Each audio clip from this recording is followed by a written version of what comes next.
My name is Anthony Cross, and this is your Daily Charge.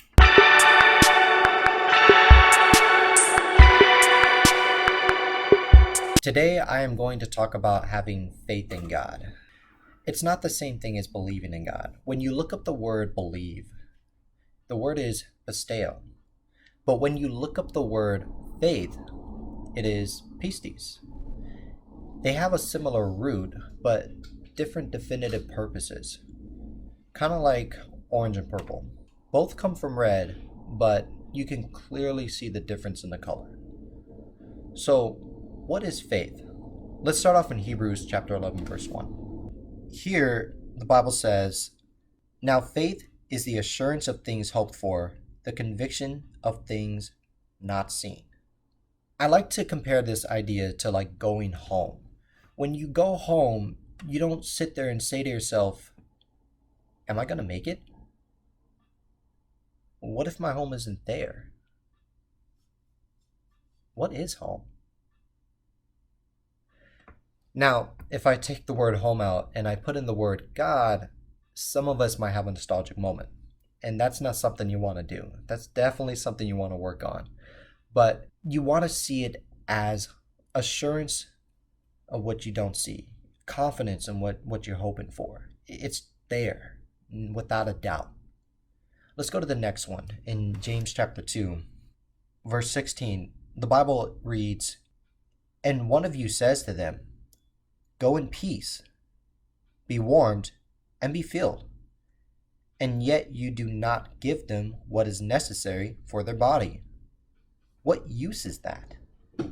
Even so, faith, if it has no works, is dead, being by itself." This is interesting because the word work there, it's the same one that we find in Ephesians 2:9, where it says you can't be saved by works, but work of the law is what's being spoken about in Ephesians. Whereas here, we're talking about just work in general, okay? We're not having the same situation. So don't look at this contradictorily, because a dead faith is useless, right? What can you do with something that's dead? Really, you can only bury it. It's useless at that point, right? And what happens when you bury something you're supposed to use? Or kind of like in Matthew 25, where the servant buries his talent, right? It didn't really end well for him. So study your books out and know that what we're talking about here in James 2 is not faith in the law, as in what Ephesians 2 is talking about. But in James 2, we're talking about faith in Jesus, right? Because we can't live by being faithful to the law, but we can live by being faithful to Jesus. That's the difference here. Or maybe just read John 8:31 through 32, where Jesus himself says, "If you hold to my teachings, you're really my disciples. Then you will know the truth, and the truth will set you free." Right? Let's look at the next definition. Here in Romans chapter 1, verse 17, it says, "For in it the righteousness of God is revealed from faith to faith. As it is written, but the righteous man shall live by faith." I like this because I see it as a faith that's revealed by God's faith to our faith. What this means is that God is being faithful to us, and we also are called to be faithful to him. Right? You have to look at this kind of like in 2 Chronicles 16:9, "The eyes of the Lord range throughout the earth to search for those who are committed to him." Right? And when you look at what Paul's saying here in Romans 1:17, we know that he's quoting from Habakkuk 2:4, where it says the righteous will live by being faithful.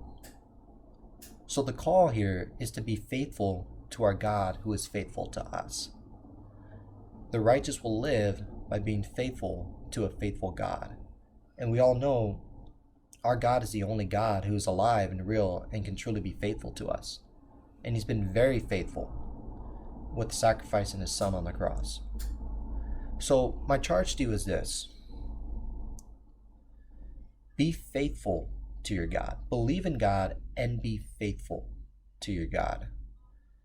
Know that your God is there and answer the call to be there with him. That is faith in God. That is having faith in God. Thank you.